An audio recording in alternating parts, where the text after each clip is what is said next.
Nouveau journal sur Eden TV. Bonsoir à tous. Voici les titres de cette édition. Sous les feux de l'actualité, l'investiture des membres du nouveau bureau du CNPA Bénin, Conseil national du patronat de la presse et de l'audiovisuel. Cette cérémonie vient de s'achever à Cotonou et elle intervient 3 semaines environ après la dernière assemblée générale élective du CNPA Bénin. Un rapport de plus dans les mains du chef de l'État béninois. Il s'agit du document qui présente les propositions de réforme dans les forces de défense et de sécurité du Bénin. Ses auteurs l'ont transmis ce vendredi au président Talon. Plus que quelques jours avant la fin de la campagne de la présidentielle du 27 août au Gabon, les candidats en lice pour ce scrutin ont jusqu'à ce soir minuit pour convaincre les indécis de se rallier à leur cause.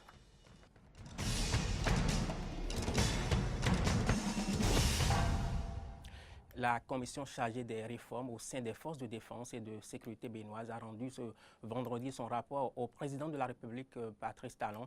Ce document a été élaboré au bout de 60 jours de travail. Il porte sur 8 avant-projets de tests et des recommandations. Cette commission, présidée par le chef de l'état-major des forces armées béninoises, suggère aussi que les diplomates et la société civile soient aussi associés à la gestion des questions de sécurité. Le président Talon, en recevant ce rapport, a mis l'accent sur la nécessité des réformes au sein des forces de défense et de sécurité.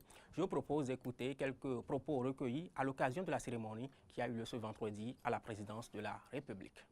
Pendant 2 mois environ, se sont côtoyés dans une ambiance fraternelle et conviviale divers acteurs de la défense et de la sécurité, notamment les autorités militaires des différents états-majors de force et de la Direction générale de la gendarmerie nationale, les autorités de la Direction générale de la police nationale, les divers cadres de l'état-major général, les directeurs des organismes interarmés des forces armées béninoises, le directeur du cabinet militaire du président de la République, le directeur des services de liaison et de la documentation, le conseiller technique à la sécurité du président de la République, des représentants du ministre de la Défense nationale et du ministre de l'Intérieur et de la Sécurité publique. Les propositions concrètes élaborées pendant les travaux constituent les avant-projets de tests ci-après. 1. Avant-projet de politique de défense. La Commission a observé l'inexistence de tests relatifs à la politique de défense depuis l'indépendance de notre pays. Ce fait a restreint l'action des forces de défense aux missions traditionnelles avec pour conséquence le manque d'une loi de programmation militaire et l'inadéquation du format des forces de défense aux menaces. Nos forces de sécurité et de défense ont démontré, à notre grande fierté, depuis déjà des décennies, qu'elles sont républicaines à notre grande satisfaction. Elles ont montré comment elles sont au service de la nation, de notre choix de démocratie et de l'alternance politique. Soyez-en félicités. Ma prière est que, après avoir réussi à démontrer aux Béninois et à la communauté internationale que les forces armées et de sécurité du Bénin ont franchi cette étape honorable, que nous réussissions ensemble à opérer les réformes qui s'imposent pour améliorer la structure, la charpente, le fonctionnement, le commandement de ce corps si important pour notre pays. Vous l'auriez remarqué, les concours d'entrée à la douane suscitent ces dernières années un vif intérêt chez les jeunes gens et jeunes filles. Le nombre de candidats inscrits à ces concours n'a de cesse d'augmenter au fil des années, preuve que le service des douanes intéresse beaucoup de gens. Douane, pourquoi la ruée vers ce domaine? C'est un sujet de Fréjus Serplan et Denis Marouya.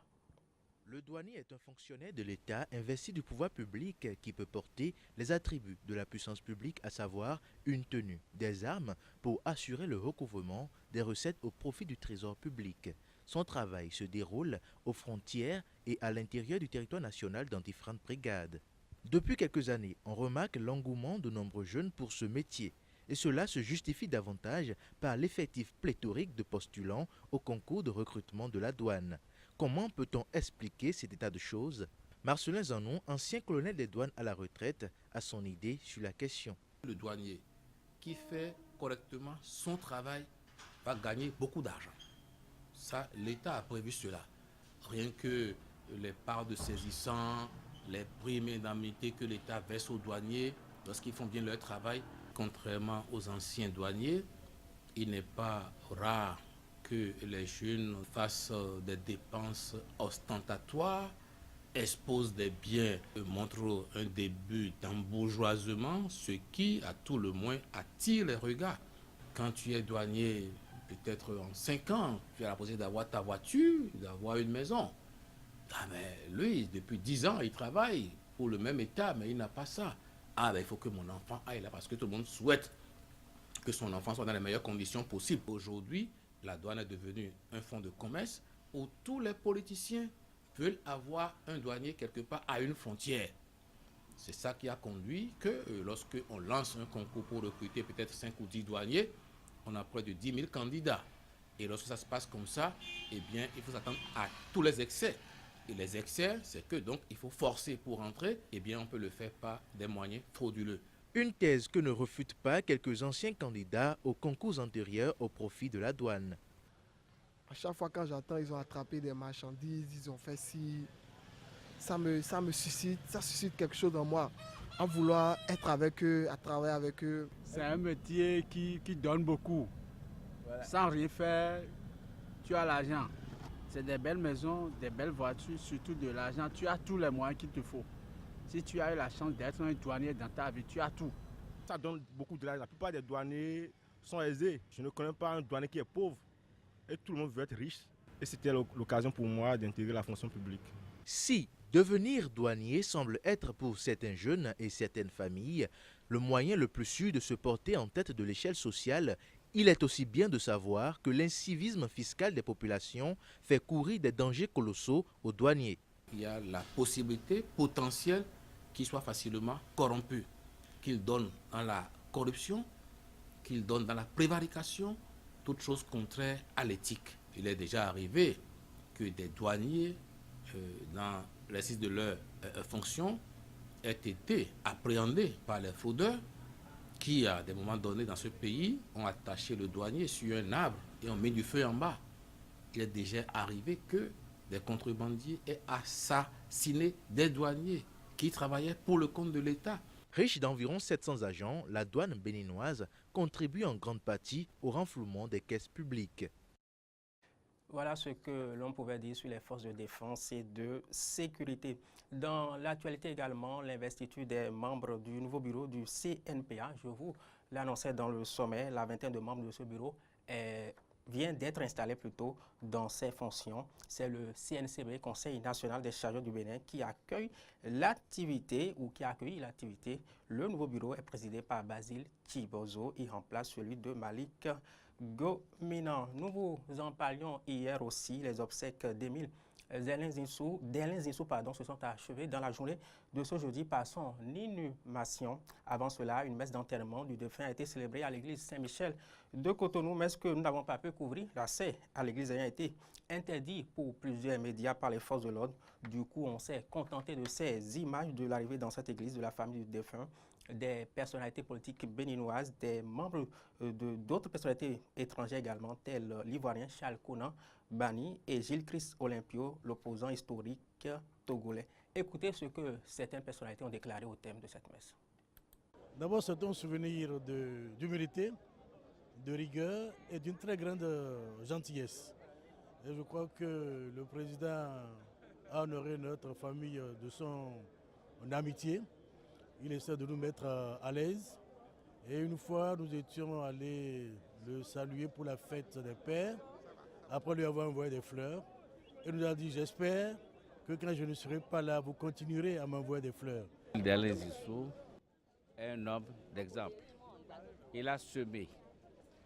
Et le jour où il est mort, je considère que le grain qui ne meurt pas, qui ne pourrit pas au sol, ne peut pas produire de bons fruits.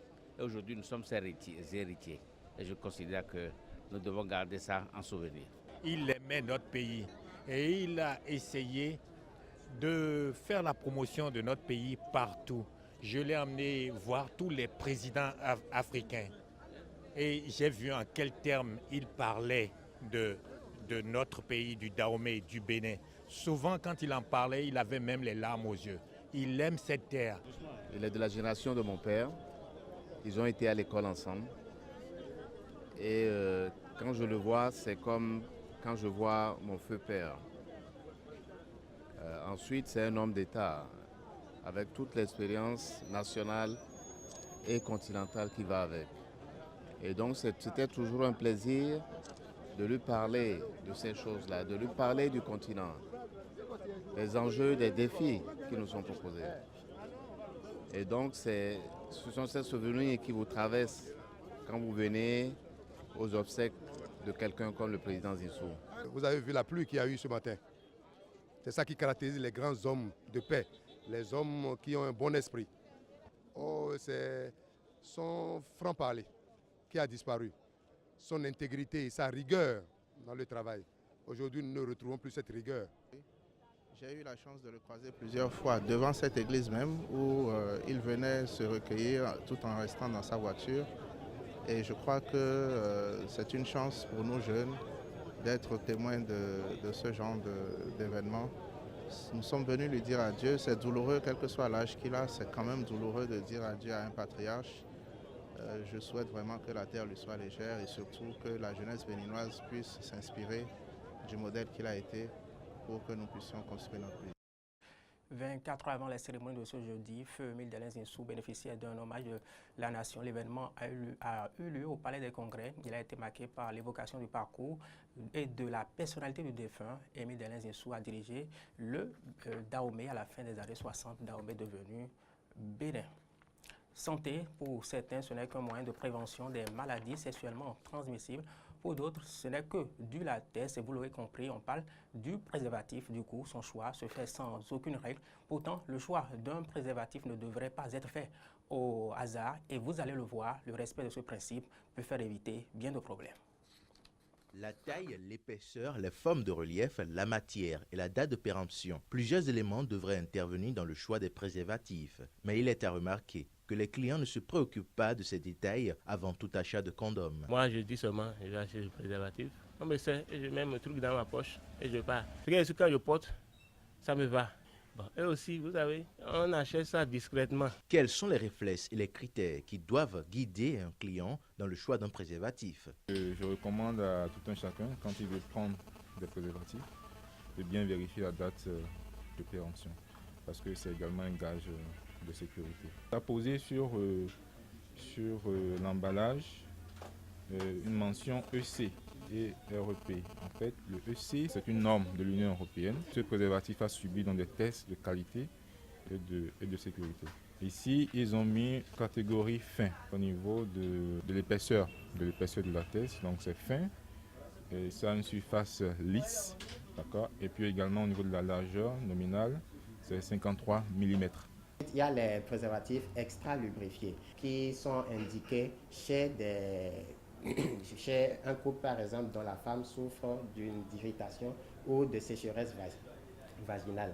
Il y a des préservatifs que nous appelons préservatifs à effet retardant qui contiennent un produit anesthésiant et qui diminue l'excès de sensibilité, ce qui fait que vous avez une érection qui est permanente, qui peut améliorer la durée au cours de l'acte sexuel.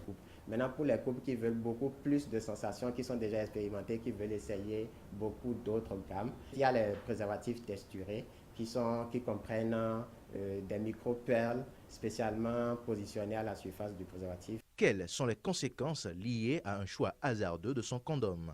Si par exemple le client prend donc un préservatif de taille non adaptée, il peut y avoir donc des risques de déchirure, par exemple. Des risques de déchirure qui peuvent augmenter en fait les risques d'infection sexuellement transmissible et puis même un risque de grossesse non désirée. Donc on peut avoir certaines personnes, après le port d'un préservatif, peut développer des allergies comme par exemple des irritations, d'accord, au niveau de l'appareil. Ça peut se traduire également par des urticaires, d'accord, qui apparaissent. ou bien on peut avoir également un déclenchement d'un asthme, ou bien ça peut aller très très loin et même jusqu'à aboutir à un choc anaphylactique. Il y a des préservatifs qui contiennent du latex hypoprotéiné. Donc, on a diminué la quantité, la dose de latex, ou soit carrément on remplace ça par une matière qu'on appelle la polyuréthane. Et cette matière permet à la personne de s'adapter par rapport à ça, pour éviter ces irritations ou bien ces allergies dues au latex. Un préservatif encore dans un emballage neuf peut bien être détérioré s'il n'est gardé dans un endroit aéré et à l'abri du soleil. Il est donc recommandé de se les procurer dans les lieux qui leur garantissent de meilleures conditions de conservation. À l'étranger, la campagne de la présidentielle du 27 août prochain prend fin ce vendredi à minuit. Il nous reste donc quelques heures aux candidats en lice pour solliciter le suffrage des électeurs. Cette élection concerne plusieurs candidats, dont le président sortant Ali Bongo et Jean Ping, l'ancien homme du camp Bongo Père, devenu opposant du fils. On reste au Gabon pour prendre le pouls de la deuxième plus grande ville du pays, Port-Gentil, où l'élection du futur président du Gabon a quelque chose de particulier. La colère gronde à Port-Gentil avant l'élection présidentielle du samedi 27 août. Rebelle par nature, la deuxième ville du pays souffre de la chute du cours du pétrole qui a fait la fortune de cette cité et aujourd'hui son malheur.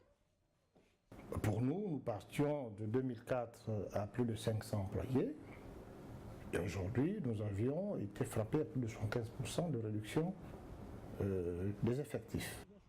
Depuis le début de la crise en 2014, le syndicat des salariés du pétrole dénombre 2500 licenciements rien que parmi ses adhérents.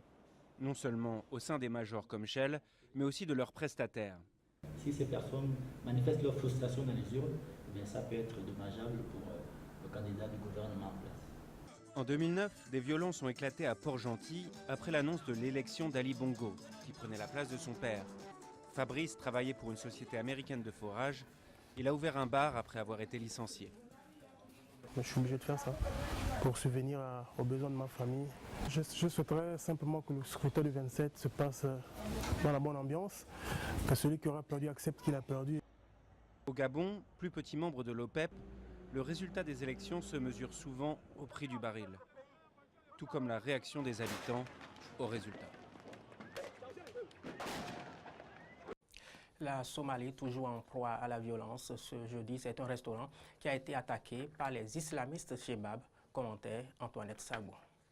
Le restaurant Banadir Biche dans la capitale Mogadiscio a été jeudi soir la cible d'une attaque du groupe islamiste somalien Chebab. Une voiture piégée a ainsi explosé devant le restaurant. Pour l'heure, aucune précision sur l'état des victimes n'a été révélée. Côté assaillant, un islamiste a été blessé lors des échanges de tirs entre les forces de sécurité et ces islamistes. Selon l'agence de presse somalienne Sona, une vingtaine de personnes auraient réussi à s'extirper du restaurant pendant l'attaque avec l'aide des forces de l'ordre. Les insurgés islamistes Chebab ont perpétré ces derniers mois de nombreuses attaques suivant un mode opératoire similaire, attentat à la voiture piégée. Ce jeudi, ils ont encore démontré une nouvelle fois leur capacité de nuisance qui menace la sécurité dans le pays, d'autant plus que la Somalie doit organiser dans les semaines à venir des élections au suffrage indirect qui vont finir par l'élection présidentielle du 30 octobre prochain. Des réfugiés sud-soudanais affluent en Ouganda, fuyant la guerre civile dans leur pays. Le programme alimentaire mondial, PAM pour sa part, met tout en œuvre pour gérer ce flux de réfugiés. Suivez cette réaction. Soudanais affluent en Ouganda, fuyant la guerre civile dans leur pays. Le programme alimentaire mondial, pour sa part, met tout en œuvre pour gérer ce flux de réfugiés. On retrouvera l'extrait dans nos prochaines éditions. En Italie, le bilan du tremblement de terre de mercredi 7 à Lodi, il est de 267 morts. Aux dernières nouvelles, le nombre de blessés est estimé à 387. On signale que les secouristes sont sortis des amas de gravats ce jeudi, une fillette miraculée. Nos informations sont aussi à suivre sur les réseaux sociaux, Facebook et Twitter, et également sur notre site internet www.benin-eden.tv. Merci de nous avoir suivis.